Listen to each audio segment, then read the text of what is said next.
প্রণাম। শ্রী শ্রী রামকৃষ্ণ কথামৃত। বিজয়, ঈশ্বর দর্শন কেমন করে হয়? বিজয় মানে বিজয় কৃষ্ণ গোস্বামী, বিরাট বড় মহাপুরুষ। তিনি কি বলছেন যে ঈশ্বর দর্শন কেমন করে হয়, এটাই হলো আসল প্রশ্ন। অথাৎ ব্রহ্ম জিজ্ঞাসা হচ্ছে যে সেই ব্রহ্মকে জানো, তার সম্পর্কেই জিজ্ঞেস করো। তো একই কথা, ঈশ্বর দর্শন কেমন করে হয়? শ্রীরামকৃষ্ণ, চিত্ত শুদ্ধি না হলে হয় না। বলছেন আমার মনটা যদি শুদ্ধ না হয়, চিত্ত যদি শুদ্ধ না হয়, তাহলে ঈশ্বর দর্শন হবে না। কামিনী কাঞ্চনে মন মলিন হয়ে আছে, মনে ময়লা পড়ে আছে। কামিনী কাঞ্চনে মানে কামনা বাসনা ইত্যাদি, এগুলোতে মনটা নষ্ট হয়ে যায়, মলিন হয়ে যায়। একটা জিনিস যেমন মলিন হলে ভালো লাগে না, একটা কাপড় যেমন একটু ময়লা হলে আমরা ধুয়ে দিই, পরতে ভালো লাগে না, দেখতে ভালো লাগে না। সবাই বলে, নিজেরও দেখতে খারাপ লাগে, মানুষও বলে এই কি ময়লা কাপড় পরেছে, ধুতে পারিস না, ঘরে সাবান নেই, বল তা আমি সাবান দেব।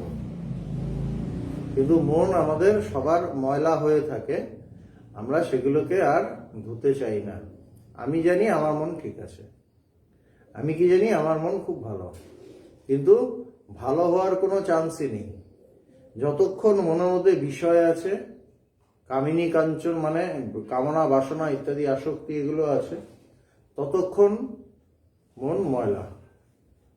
আমি যদি বলি আমার জন্য তো চাই না, আমার ছেলের জন্য চাই, আমার মেয়ের জন্য চাই, বলছে কিন্তু বিষয়ই তো চাও।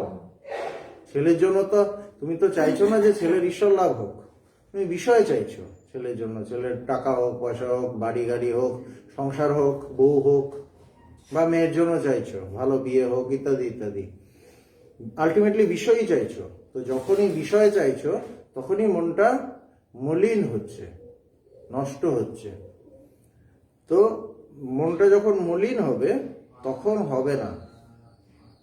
ছুঁচ কাদা দিয়ে ঢাকা থাকলে আর চুম্বক টানে না। ছুঁচ যদি কাদা দিয়ে ঢাকা থাকে, আর চুম্বক টানে না।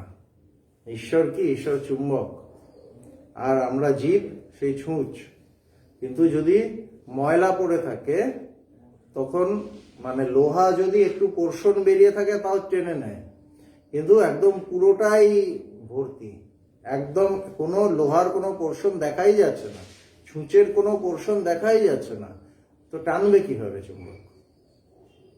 তখন আর টানা যায় না।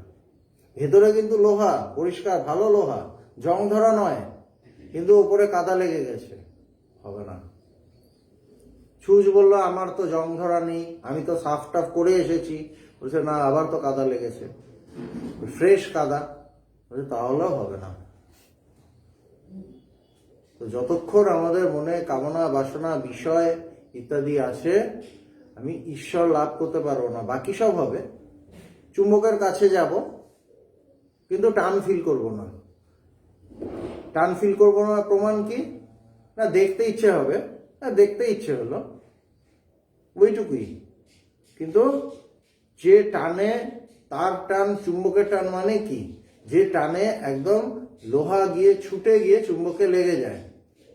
ঈশ্বরের টান মানে কি? যে টানে আমার একদম, ঈশ্বর থাকেন কোথায়? আমার অন্তরে, তার ভেতর থেকে সেই টানে আমার সমাধি হয়ে যাবে, সেটাই হলো টান।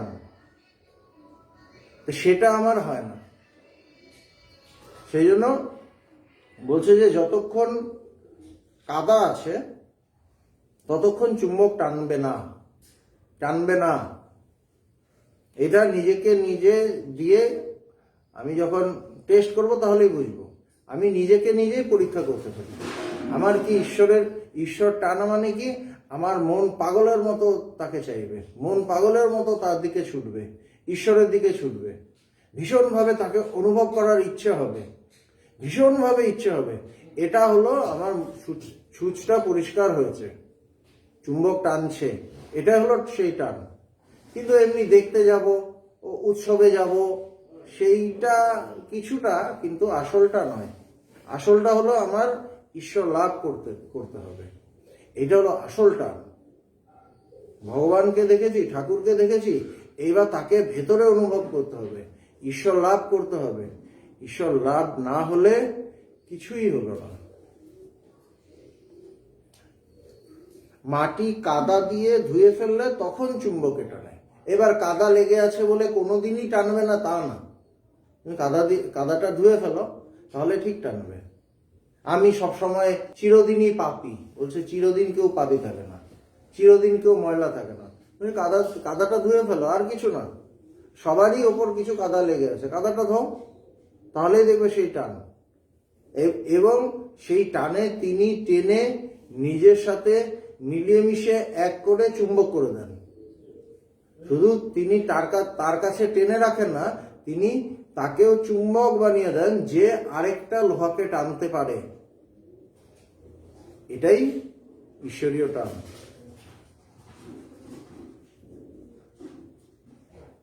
মনের ময়লা তেমনি চোখের জলে ধুয়ে ফেলা যায়। এবার এগুলো শুনলে মনে হয় যে আমার তো অনেক বিষয় নিয়ে থাকতে হচ্ছে, আমার কি হবে, আমি কিভাবে এই বিষয় চিন্তাগুলোকে সরাবো, আমি তো বিষয়ের মধ্যেই থাকি। এটার উত্তর কিন্তু ঠাকুর দিয়ে দিলেন যে কি না, মনের ময়লা চোখের জলে ধুয়ে ফেলা যায়। চোখের জলে যদি আমি মানে সত্যি সত্যি তাকে চাই, যদি আমি তার জন্য কাঁদি, তাহলে আমার ময়লা কিন্তু ধুয়ে যেতে থাকে। তার জন্য কষ্ট পেতে হবে, তার জন্য কাঁদতে হবে। ঠাকুর বলছেন না, লোকে মাক ছেলের জন্য ঘটি ঘটি কাঁদে, ঈশ্বরের জন্য এক ফোঁটা চোখের জল কেউ ফেলে না।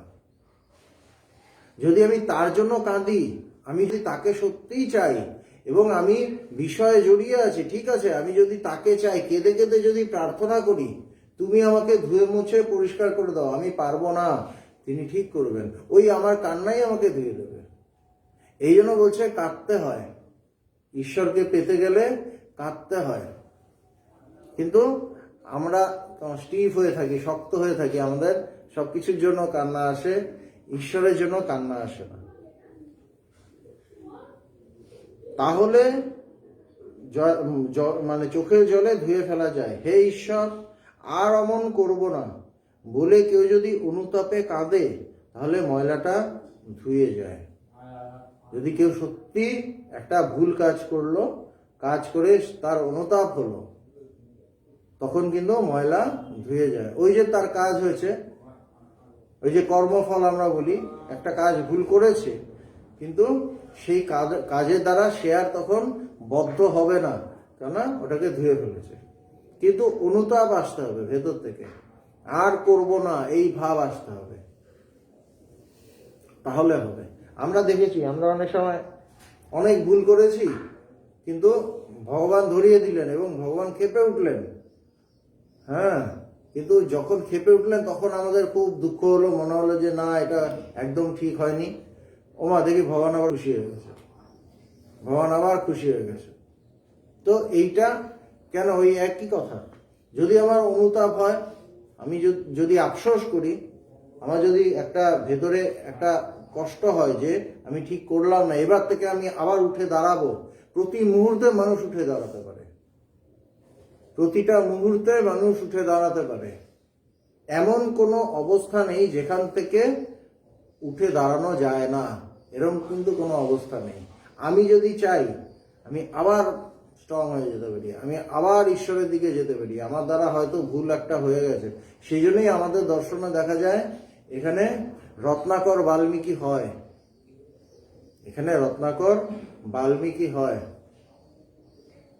অঙ্গুলিমাল মহাপুরুষ হয়ে যান, এখানে হয়। সেই জন্য এই অনুতাপটা চাই, তাহলে ময়লাটা ধুয়ে যায়। তখন ঈশ্বররূপ চুম্বক পাথর মনরূপ ছুঁচকে টেনে লন। বলছে ঈশ্বররূপ চুম্বক পাথর মনরূপ ছুঁচকে টেনে লন। তারপরের কথাটা বলছে টেনে নিলে কি হবে? তখন সমাধি হয়, ঈশ্বর দর্শন হয়। আমি ভাবলাম ভগবানের কাছে গেছি, ভগবান আমাকে টেনে নিয়েছেন, খুব ভালো, কিন্তু ওটাই সব কিছু না। বলছে আর কি প্রমাণ, কি টেনে নিয়েছেন? যে প্রমাণ হলো সমাধি হয়, ঈশ্বর দর্শন হয়। যদি আমি তার কাছে গিয়ে ছুটে গিয়ে সমাধিস্থ হয়ে যাই, বুঝতে হবে তিনি আমাকে টেনেছেন, তখনই ঠিক ঠিক টান হয়েছে। আমি গেলাম, হই হই করতে করতে গেলাম, আবার হই হই করতে করতে এলাম। ভগবান এখানে এলেন, সবাই খুব ভগবানের জন্য বসে আছি, চিৎকার চেঁচামেচি। ভগবান ঢোকার সময় বন্ধ হয়ে গেল, আমার কথা টথা বললেন। আবার যে উপরে গেলেন, আবার চিৎকার চেঁচামেচি শুরু হলো। বোঝা গেল কি তিনি সামনে এসেছেন, কিন্তু কারো ময়লা ধুয়ে যায়নি, ওই সবগুলো ছুঁচে কাদা মাখানো ছিল। কিন্তু তার মধ্যেই হয়তো দেখা গেল ভগবান উঠে যাওয়ার পর অনেকেই চিৎকার করছে, আরেকজন একদম চুপ করে স্থির হয়ে বসে আছে। বুঝতে হবে তার একটু ময়লা ধুয়েছে, বাকিদের না হয়নি, সরি। সুতরাং মাপকাঠি কি? মাপকাঠি হলো সমাধি। আমরা ভগবানের গল্প বলতে খুব ভালোবাসি। আমি ওখানে গেছি, ভগবান আমাকে বলছেন কি গো কেমন আছো? ভগবান বললেন খুব খুশি, হ্যাঁ, এমন ভাব যেন আমার জন্য তিনি বসেছিলেন। হ্যাঁ, যতটা না সিনটা এরকম ছিল, তার থেকে বেশি আমার গল্পে আরো হলো। গল্পের গরু গাছে ওঠে, আরো গল্প হয়ে গেল। কিন্তু আসল মাপকাঠি কি? সমাধি, ঈশ্বর। যদি দেখা যায় কারোর একদম সে বসে পড়লো, একদম সমাধিস্থ হয়ে গেল, বা কারোর একদম দিব্য দর্শন হলো, ঈশ্বরীয় দর্শন হলো, রূপ দর্শন হলো, বুঝতে হবে ঠিক ঠিক ছুটেছে সে, ঠিক ঠিক ছুটেছে। ছোটাটাই আসল। কিন্তু হাজার চেষ্টা করো, আরেকটা কথা কি বলছেন, হাজার চেষ্টা করো, তার কৃপা না হলে কিছু হয় না। বলছে কি, তবে জোর দিয়ে হবে না, জোর দিয়ে হবে না, আমি করেই ছাড়বো, একদম একদম ভয়ঙ্কর ভাবে আমি চেষ্টা করছি, তার কৃপা না হলে হবে না। আরেকজন সহজ ভাবে সাবজেক্টটা বুঝে নিল, আর আরেকজন ফাটিয়ে একটা চেষ্টা করলো, কিন্তু কিছু হলো না। দুটোই হয়। যেন বলছেন তার কৃপা না হলে কিছু হয় না, তিনি কৃপা করলেই হয়। তার কৃপা না হলে তার দর্শন হয় না। কৃপা কি সহজে হয়? অহংকার একেবারে ত্যাগ করতে হবে, অহংকার একেবারে ত্যাগ করতে হবে। আমাদের কি হয়, অহংকার থাকে যে না আমি যাচ্ছি, আমি তার সাথে দেখা করেই আসব। অন্যদের হয়তো আটকে টাটকে দিলাম, সে এসে আমাদের সাথে ঝগড়া টগড়া করে আমাকে সবসময় আটকানো হয়, ওনাকে তো আটকানো হয় না, ও তো যাচ্ছে, এই সেই করে কোন রকম উপরে গিয়ে দেখা টাকা করলো। হ্যাঁ, তাতে কি হলো, তার যে অহংকারটা, ইগোটা ছিল, ইগোটা আরো বেশি ফুলে ফেপে উঠলো, যেটা স্বামীজিরাও আমাকে আটকাতে পারেনি। গেল কিন্তু ভগবানের কাছে, কিন্তু ফলটা কি হলো? ফলটা ছিল, অহংকারটা এইটুকু ছিল যে ভগবানের কাছে যাব, কিন্তু যেই দেখা করতে দেওয়া হচ্ছে না, কিন্তু ভগবান হয়তো বলেছিলেন যে এখন আর কাউকে আনিস না, হ্যাঁ, কিন্তু এমন করলো, হয়তো আলটিমেটলি দেখা করলো। এই যে এইটুকু অহংকার নিয়ে ছিল, সেই অহংকারটা এত বড় হয়ে গেল। আধ্যাত্মিক জগতে মনের রহস্য বোঝা বড় মুশকিল, এত বড় হয়ে গেল যে না আজকে আমাকে আটকাতে পারেনি, আমি গেছি, একদম দেখা করেছি, আমি গেলে ভগবান দেখা করবেন না, ভগবান আমাকে খুব ভালোবাসেন, খুব ভালো। আমরা মনে হ্যাঁ না সত্যি আপনার সাথে দেখা হলো, আমরা ভেবেছিলাম দেখা হবে না, ভগবান না বলেছিলেন, উনি একদম ফুলে টুলে গেলেন, কিন্তু লাভ কি হলো? ভগবানকে দেখা বা ঈশ্বরীয় ঠাকুরের মতো এরকম একজন পুরুষকে দেখা, সত্যি সত্যি দেখা কখন হয়? যখন আমি একদম তাকে দর্শন করে ডুবে যাই। কেননা তিনি স্বয়ং ব্রহ্ম, স্বয়ং ব্রহ্ম, এই শরীরধারী ব্রহ্ম। তাকে যদি ঠিক ঠিক ভাবে দেখি, আমার আত্মদর্শন হয়ে যাবে, আমার ব্রহ্মদর্শন হয়ে যাবে, কিন্তু দেখে এলাম একটা শরীরকে দেখলাম, নাচতে নাচতে ঘরে ফিরলাম, কিন্তু আমি বুঝলাম না, আমার দর্শন হলো না, আমার অহংকার আরো মানে স্ফীত হলো, ফুলে গেল। অহংকারকে কমানো, এই জন্য বলছেন যে তার কৃপা না হলে কিছু হয় না, তার কৃপা না হলে তার দর্শন হয় না। কৃপা কি সহজে হয়? অহংকার একেবারে ত্যাগ করতে হবে, একেবারে কোনো অহংকার থাকবে না একদম। তখন যে দর্শন হবে সেটাই দর্শন।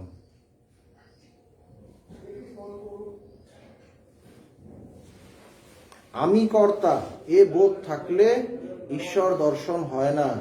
আমি কর্তা এ বোধ থাকলে ঈশ্বর দর্শন হয় না। ওখানে একজনই কর্তা। ওখানে যদি আমি ভাব দেখাই আমি কর্তা, তাই না? হবে? একটা গুন্ডার সামনে গিয়ে যদি দেখাই আমি বিরাট গুন্ডা, তাহলেই তো মুশকিল হয়ে যাবে, তাই না? একটা মন্ত্রীর সামনে গেলাম, গিয়ে আমি খুব দেখালাম, আমাকে ওই ইয়েরা ঘাট ধরে বের করে দেবে, যান। আমাকে হাত জোর করে এরকম করে ঢুকতে হয়। আর যিনি সারা বিশ্ব ব্রহ্মাণ্ডের স্রষ্টা, সেখানে যদি আমি অহংকার করি, আমি কি পাবো তার দর্শন? হবে না, তার দর্শন পাবো না।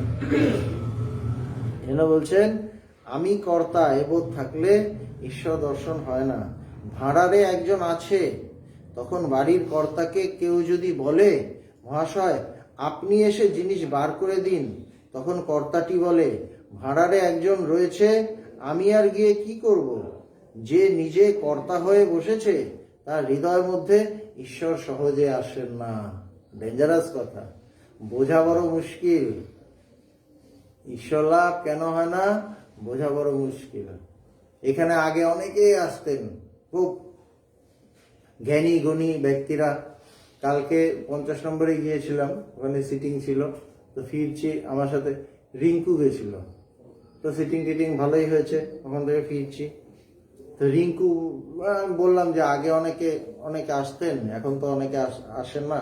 তো বলছে স্বামীজি কিছুদিন আসে তারপর চলে যায় কেন? আমি বললাম ওই যে অহংকার।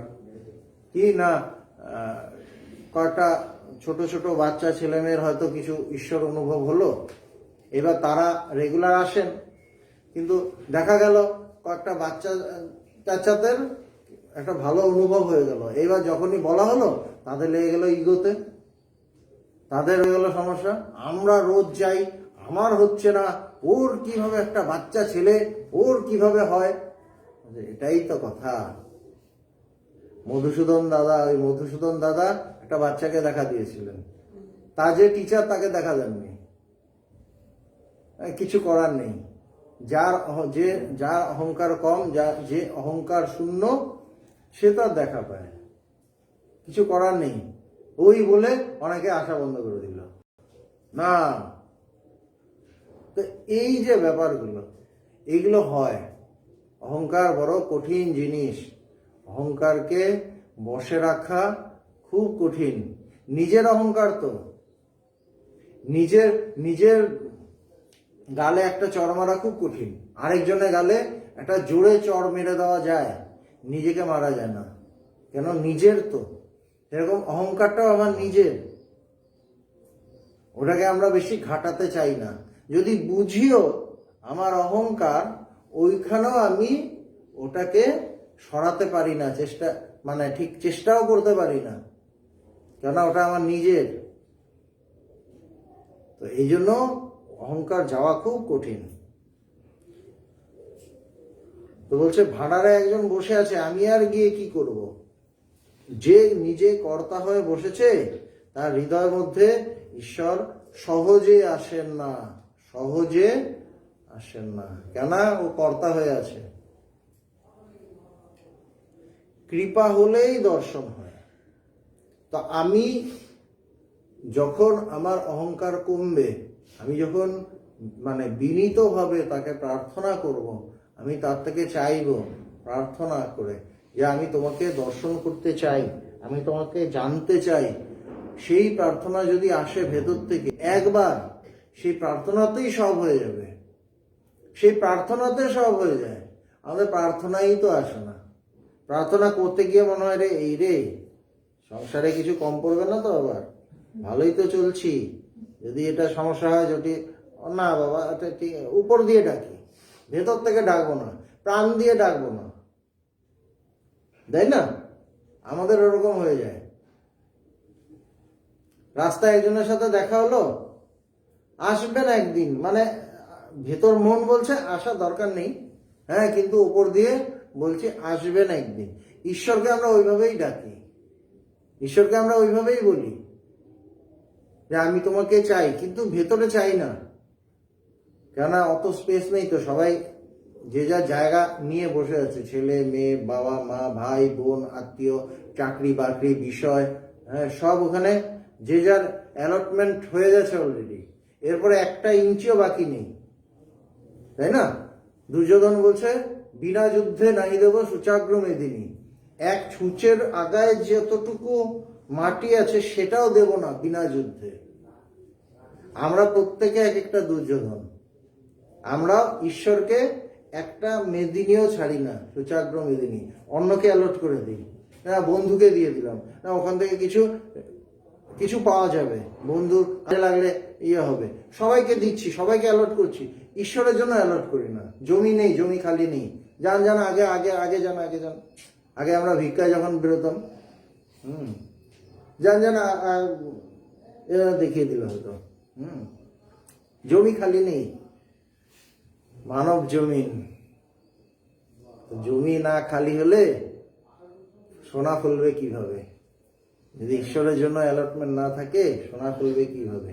বাড়িতে সব থেকে ছোট জায়গা ঈশ্বরের জন্য নির্ধারিত হয়, এই খুপড়ি, ওখানে একটা ছোট্ট ফটো, বাতাসা, সব থেকে ছোট জায়গা।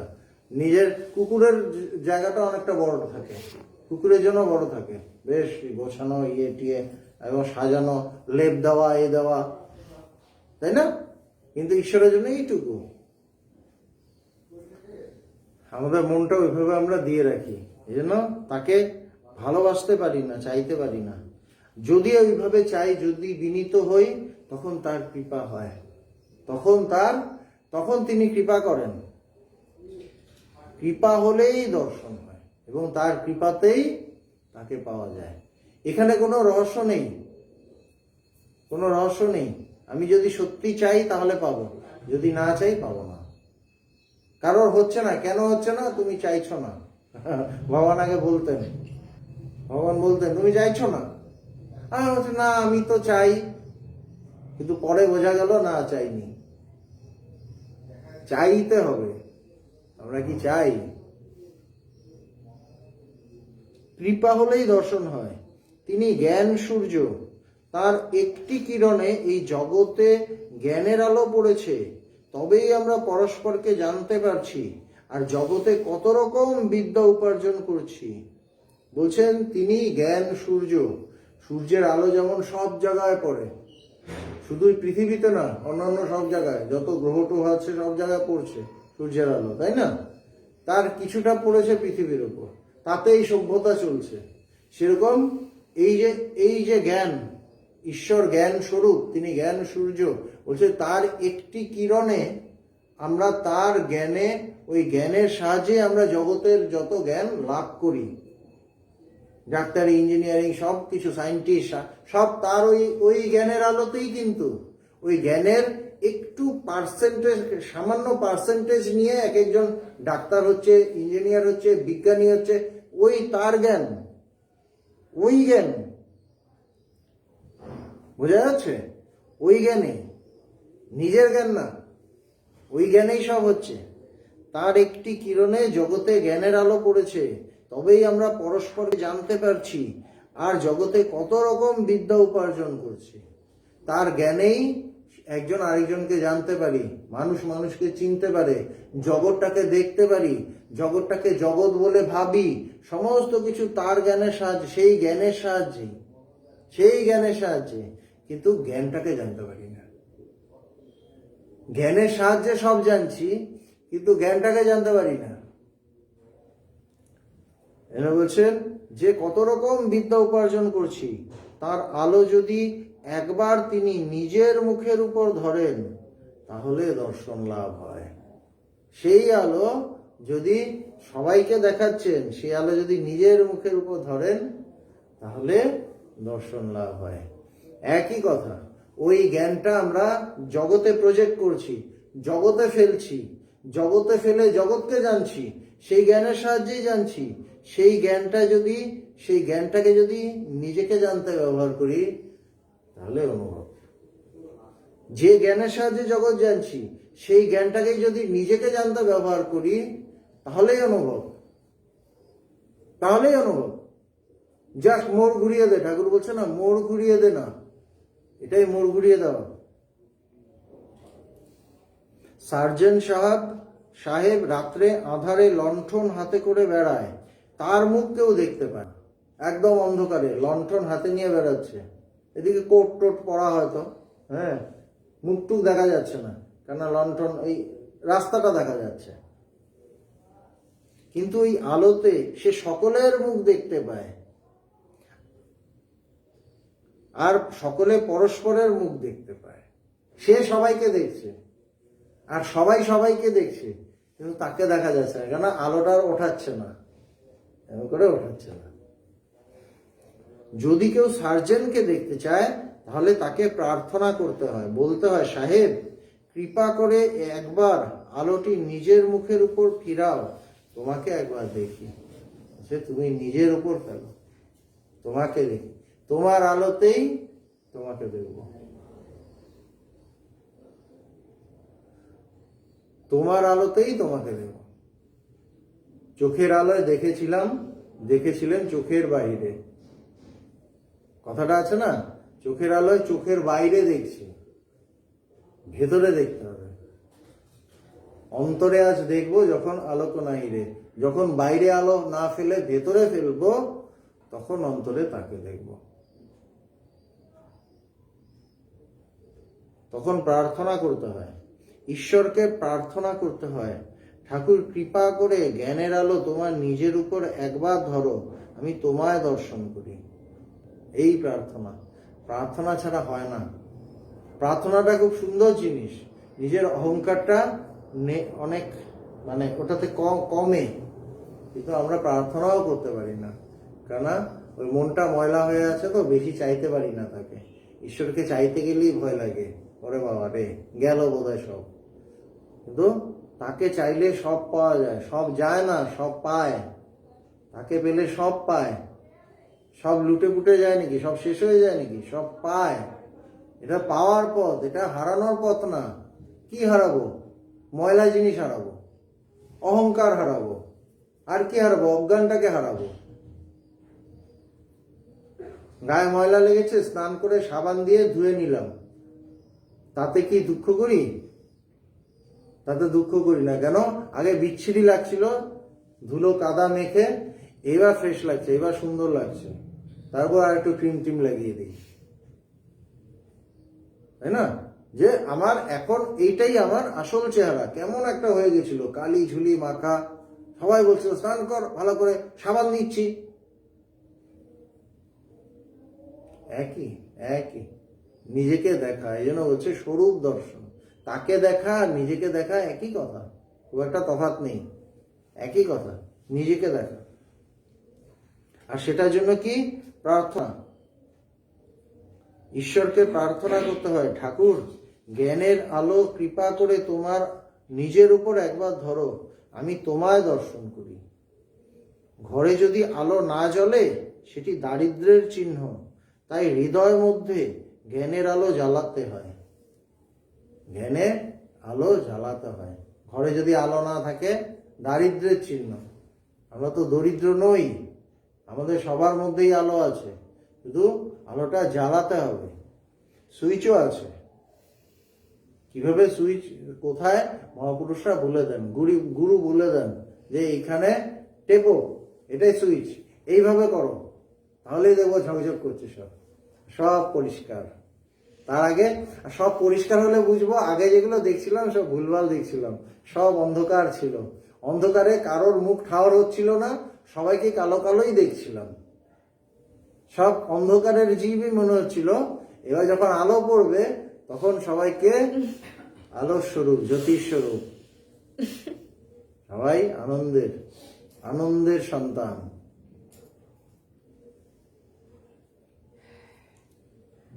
জ্ঞানদীপ জেলে ঘরে ব্রহ্মময়ীর মুখ দেখো না। জ্ঞানদীপ জেলে ঘরে ব্রহ্মময়ীর মুখ দেখো।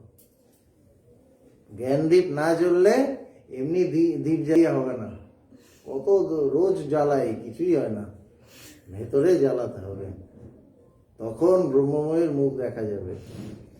বিজয় সঙ্গে ঔষধ আনিয়াছেন, ঠাকুরের সম্মুখে সেবন করিবেন। ঔষধ জল দিয়া খাইতে হয়, ঠাকুর জল আনাইয়া দিলেন। দেখুন কত দিকে ঠাকুরের খেয়াল। কেন? তিনি প্রেমিক। কার জাগতিক কোন চাহিদা আছে সেটাও কিন্তু তিনি দেখছেন। ঈশ্বর সব দেখেন, ঠাকুর সব দেখছেন, কিন্তু ঈশ্বরকে ডাকতে আমরা ভয় পাই। বিজয় কৃষ্ণ গোস্বামী তার ওষুধ খাবেন, ঠাকুর শুধু ঈশ্বরীয় কথা বলে গেলেন না, কিন্তু একটা গ্যাপ দিলেন যে না ওষুধ খাবে, জল আনিয়ে দিলেন। তার প্রতিটা জিনিস সুন্দর, তার সমস্ত কিছু সুন্দর, ভগবানের সব সুন্দর। কি গো কেমন আছো, ওই কথাটাই সুন্দর, ভীষণ সুন্দর। কেন? স্বয়ং ব্রহ্ম আমাকে বলছেন, স্বয়ং ব্রহ্ম বলছেন। মানে স্বর্গদ্বারের দরজা থেকে একজন ডাকছে। ব্যাপারগুলো ওরকম হয়, গিয়ে ঢুকে গেলেই হলো। ঠাকুর জল আনাইয়া দিলেন। ঠাকুর অহেতুক কৃপা সিন্ধু। এই যে বললাম তিনি প্রেমিক। অহেতুক কৃপা সিন্ধু, অহেতুক, কোনো কারণ নেই। কেন যে ভালোবাসেন ভগবান, কেন যে ভালোবাসেন এত, কোনো কারণ নেই, অহেতুক। এটাই তারা। বিজয় গাড়ি ভাড়া নৌকা ভাড়া দিয়ে আসতে পারে না, ঠাকুর মাঝে মাঝে লোক পাঠাইয়ে দেন, আসতে বলেন, লোক পাঠিয়ে দেন। এবার বলরামকে পাঠিয়েছিলেন, বলরাম ভাড়া দিবেন। বলরামের সঙ্গে বিজয় আসিয়েছেন। ঠিক খেয়াল আছে যে ওর পয়সা দিয়ে আসার ক্ষমতা নেই। ঠিক একজনকে বলরাম বসুর অনেক পয়সা আছে, তুমি গিয়ে নিয়ে আসবে। তার পয়সা নেই বলে যে তার খোঁজই নিচ্ছে না, তা কিন্তু না। তিনি ভক্ত প্রাণ, ভক্ত বাঞ্ছা কল্পতরু, ভক্তকে ভালোবাসেন। তার পয়সা না থাকলেও পয়সা দিয়ে আনাবেন, এটাই ভগবান।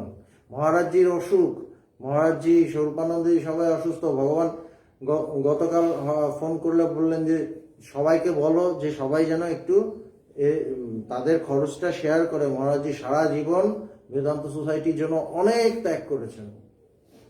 এই যে ভগবান বলছে সবসময় আধ্যাত্মিকতা না, মাঝে মাঝে এই ব্যাপারটাও বুঝতে হবে। কেন?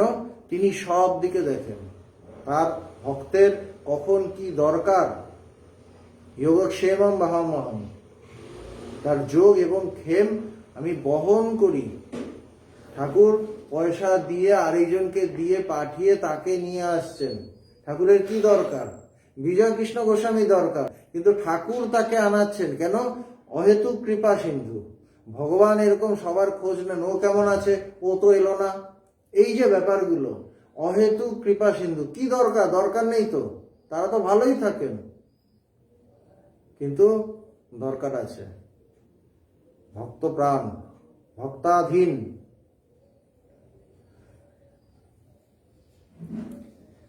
বলরামের সাথে বিজয় আসিয়াছেন। সন্ধ্যার সময় বিজয়, নবকুমার ও বিজয়ের অন্যান্য সঙ্গীগণ বলরামের নৌকাতে আবার উঠিলেন। বলরাম তাহাদিগকে বাগবাজারের ঘাটে পৌঁছাইয়া দিবেন। মাস্টারও ওই নৌকায় উঠিলেন। এবার তারা ফিরবেন, সেখানেও বলরাম আছেন, কেননা ফিরতেও তো পয়সা লাগবে। নৌকা বাগবাজারের অন্নপূর্ণার ঘাটে আসিয়া পৌঁছাইল। যখন বলরামের বাগবাজারের বাড়ির কাছে তাহারা পৌঁছিলেন, তখন সন্ধ্যা একটু উঠিয়াছে। আজ শুক্লপক্ষের চতুর্থী তিথি, শীতকাল, অল্প শীত করিতেছে। ঠাকুর শ্রীরামকৃষ্ণের অমৃতপম উপদেশ স্মরণ করিতে করিতে ও তাহার আনন্দমূর্তি হৃদয় ধারণ করিয়া বিজয়, বলরাম মাস্টার প্রভৃতি গৃহে প্রত্যাবর্তন করিলেন। যে একদম অমৃতময় পুরুষ, তার বাণী, তার ভালোবাসা, তার জ্ঞান, তার ডিরেকশন সব তারা নিয়ে, হৃদয় নিয়ে তারা ঘরে ফিরলেন। যারা ভগবানের কাছে যায় এইভাবে তার কাছে যেতে হবে, যে আমি ঈশ্বরকে চাই, অন্য কিছু চাই না। এই ভাব নিয়ে তখন গেলে দেখবেন তার সমস্ত কিছু অন্যরকম লাগবে। তার কথাবার্তা, তার ভাব, সমস্ত কিছুর মধ্যে একটা মাধুর্য, একটা অন্য একটা জিনিস মিশে আছে, একটা অমৃতের ব্যাপার মিশে আছে, সেইটা মনে হবে। এবং তখন দেখবেন ভেতর পুরো পাল্টে যাবে। এই ঈশ্বরীয় চাওয়া, অন্য কিছু না, আমি শুধু তোমাকেই চাই, এবং বিনীতভাবে, অহংকার নয়, এটা অহংকারের জায়গা না। ভগবান যেখানে অহংকার, সেখানে ঈশ্বর নেই, সেখানে ভগবান নেই।